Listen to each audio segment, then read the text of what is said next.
নমস্কার বন্ধুরা, আমার চ্যানেলে সবাইকে জানাই স্বাগতম। আজকের এই বিশেষ রেসিপিতে আমি আপনাদের সঙ্গে শেয়ার করব কাঁচা কলা ও আলু দিয়ে তৈরি একটি সুস্বাদু তরকারি। এই রান্নাটি খুবই সহজ আর স্বাদে ভরপুর। কাঁচা কলা এবং আলুর সম্বন্ধে এই তরকারি সবার পছন্দ হবে। তো চলুন শুরু করি। প্রথমেই আমি কাঁচা কলা আর আলু সেদ্ধ করে নিচ্ছি। কাঁচা কলা সেদ্ধ করার সময় আমি জলে নুন দিয়ে নিয়েছিলাম।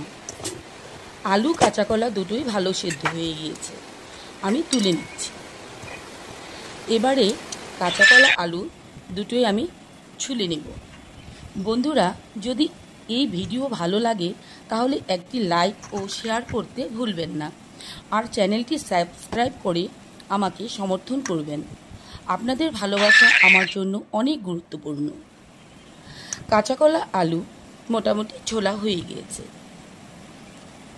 এবারে আমি আলু কাঁচা কলা দুটো কেটে নেব। আমি কাঁচা কলা গোল গোল করে কেটে নিয়েছি আর আলু 4 টুকরো করে কেটে নিয়েছি। আপনারা আপনাদের পছন্দ মতন শেপ করে কেটে নিতে পারেন।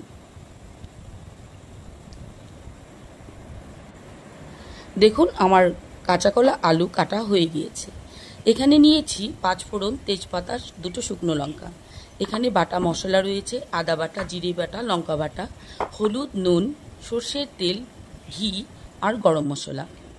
কড়াতে আমি অল্প একটু সর্ষের তেল দিয়ে প্রথমে আমি আলু আর কাঁচা কলা ভেজে নেব। ভাজার সময় হালকা একটু নুন আর হলুদ ছিটিয়ে নেব। এতে করে আলু কাঁচা কলার রং সুন্দর হবে। আলু কাঁচা কলা ভাজা হয়ে গিয়েছে, আমি তুলে নিচ্ছি। বাকি সর্ষের তেল কড়াতে দিয়ে দিচ্ছি তেজপাতা, শুকনো লঙ্কা আর 5 ফোড়ন। এবারে দিয়ে দিচ্ছি বাটা মশলা, জিরে বাটা, আদা বাটা, লঙ্কা বাটা, হলুদ আর স্বাদ মতো নুন দিয়ে দেব।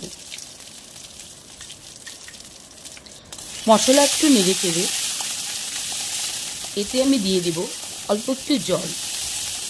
একটু জল দিয়ে নাড়াচাড়া করলে মশলা পুড়ে যাবে না। দেখুন, মশলা আমার ভাজা হয়ে গিয়েছে। দিয়ে দিচ্ছি ভেজে রাখা আলু আর কাঁচা কলা। সব কিছু একসঙ্গে ভালো করে নেড়ে চেড়ে নিচ্ছি।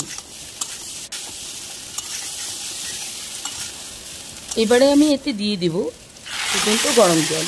গরম জল দিলে ঝোলের রঙটা খুব সুন্দর হয়। ঝোল ফুটে উঠলে এতে আমি দিয়ে দেব সামান্য একটু চিনি। আপনারা চাইলে চিনিটা স্কিপ করতে পারেন। বেটে রেখেছিলাম গরম মশলা দিয়ে দিচ্ছি। একটু নেড়ে চেড়ে গরম মশলা মিলিয়ে দিলাম। এবারে আমি ঘি ছড়িয়ে দেব।